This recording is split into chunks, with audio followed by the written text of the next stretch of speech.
Ayan, hello mga beshi! Welcome back to another vlog, mga shalak!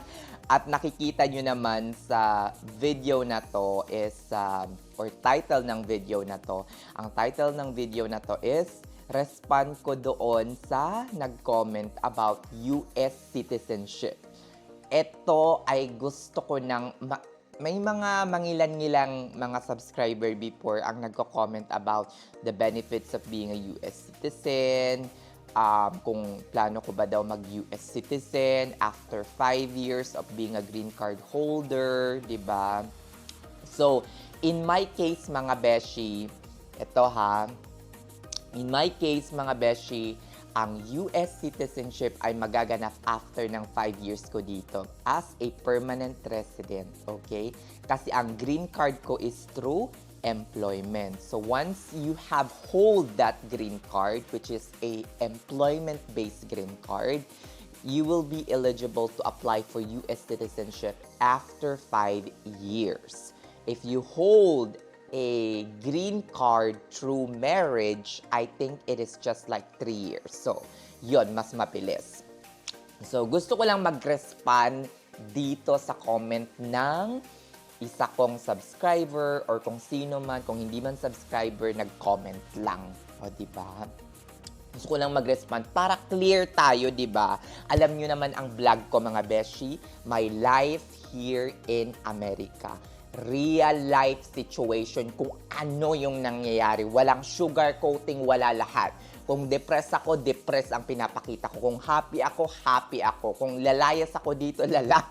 Makikita niyo yun sa vlog as in. Kung nagta-travel ako, kung magkano yung ginagastos ko, lahat I'm very transparent. So kung ano yung parang possible or expected na darat ng yung buhay as a single Filipino nurse dito sa Amerika, pak! Yun na yun, Day.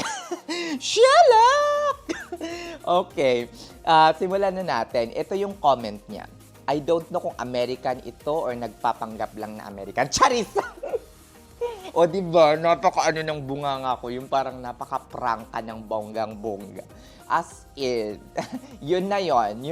Ako na yon, Day. Kung hindi nyo ako matatanggap as me, o di lumayas kayo sa vlog ko, or kung hindi nyo matanggap yung ganitong attitude ko, hindi ko kayo tunay na kaibigan. Char! Napaka-prangka, pero mabait naman. Char! Saan? Sang bandakan? Okay. Ito, ang sabi niya, I wouldn't recommend getting a US citizenship if you plan to retire in the Philippines or somewhere else. American citizens are taxed whenever they wish to live outside the US. I'm sorry. That is a trap. America is citizen-based taxation. You're required to continue to pay your taxes even if you no longer living in the US. Unlike Canada and Germany, they don't do this, only in America. First na punto, okay? First na punto. Bumagsak siguro to ng NFLX tapos hindi na pagbigyan na pumunta dito sa Amerika. Char! Char, masyado ka namang judgmental ka. Nakakaloka ka. Hindi siguro to pumunta ng NCLEX or IELTS tapos hindi na pagbigyan ng pumunta dito sa Amerika, hindi nabigyan ng opportunity para makita, kung gaano kaganda yung Amerika in terms of opportunity. O, diba? Maganda rin naman yung mga lugar dito sa Amerika in fairness. Ayan. Okay. Doon sa sinabi niya na ang America is ang America is a citizen-based taxation system. You are being taxed wherever you go. It's a worldwide. Yes, 100% true.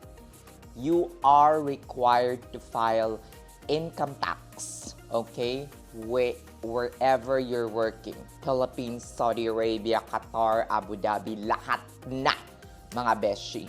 As in, you are required to file an income tax. Nakakaloka, di ba? Pero is it worth it? Worth it ba na mag-apply kayo ng American citizenship after you hold your green card for 5 years through employment? Worth it ba? Bakit marami, ang tanong, bakit marami pa ring mga Pinoy, bakit marami pa ring mga ibang lahi ang pumupunta dito sa Amerika at sumusugal, di ba, ng bonggang-bongga for straight 5 years as a permanent resident, or kung minsan yung iba nga, hindi pa green card holder nang dumating dito. Bakit? Bakit pumupunta pa rin sila ng Amerika? Because this country is the land of free, land of everything. You have all the opportunities here, as in endless opportunity. Even especially if you are an RN or a nurse working here in America. O, diba? Totoo yun. Pero, totoo, itatax ka maski mag-retire ka na sa Philippines, maski saan kang bansa na magtatrabaho, you still have to pay tax. Pero ang tanong, paano mo mamamaximize or makakaiwas sa mga tax na nabanggit? Ito, or worth it ba? Okay? Worth it ba na hindi mag-American citizen? Ilagay na lang natin sa aking sitwasyon. Ilalagay ko na lang sa aking sitwasyon. Is it worth it na hindi ako kumuha ng American citizenship after 5 years? Okay? Worth it? Definitely not. Okay? Dapat kumuha talaga ako ng American citizenship after 5 years. Kunyari, for example, ay, babalik na lang ako ng Saudi Arabia. Okay, in my case. Okay, kunyari, may plan akong bumalik ng Saudi Arabia or mag-work sa Qatar or Abu Dhabi. O, diba? Yes. Okay, I can go to Qatar, Abu Dhabi, or Saudi Arabia. Diba? I can go there with my Philippine passport. Okay? Hindi ako magbabayad ng tax, 'di ba? Tax-free kaya ang Saudi Arabia. Tapos hindi ka tinatax ng Philippine government on your income abroad. Pero ang tanong, Char, nakalakas ba? 'Di ba? Ang tanong, babayaran ba ako ng Saudi Arabia ng kagaya sa kung ipe-present ko yung American passport ko doon? Yes, tax-free ako sa Philippine passport ko. Wala akong babayarang tax. Tapos may babayaran akong tax dito naman as a US citizen. So, sa tingin ninyo, saan yung mataas yung income? Philippine passport or US passport? O, doon tayo sa US passport. After tax, sino yung mataas pa rin yung income? Siyempre, US passport. O, di ba? So, kukuha ba ako ng American passport o hindi? Definitely yes. Pangalawang punto, kung bakit kukuha pa rin ako ng US passport after 5 years if given the opportunity to become a US citizen. In terms of taxes, pag-usapan muna na yung taxes. Huwag muna natin pag-usapan yung mga travel benefits at kung ano-ano pa, di ba? In terms of taxes. Once I retire in the Philippines, kunyari 65 na ako, 66 na ako, mga ganyan, sa tingin nyo, nag-i-income pa rin ako? Nagtatrabaho pa rin ako? No way! Shalak! Sa tingin nyo, nagtatrabaho pa rin ako? Definitely not. Die! After 55, hindi na ako nagtatrabaho. Yan ang aking goal, 50 or 55. Sino sa inyo ang nagsabing magtatrabaho pa rin ni Nurse Can at the age of 60 or 65 kung inshallah umabot man tayo doon sa age na yon? Definitely not. 'Di ba? So saan pa yung itatax sa akin ng US government? Shalak!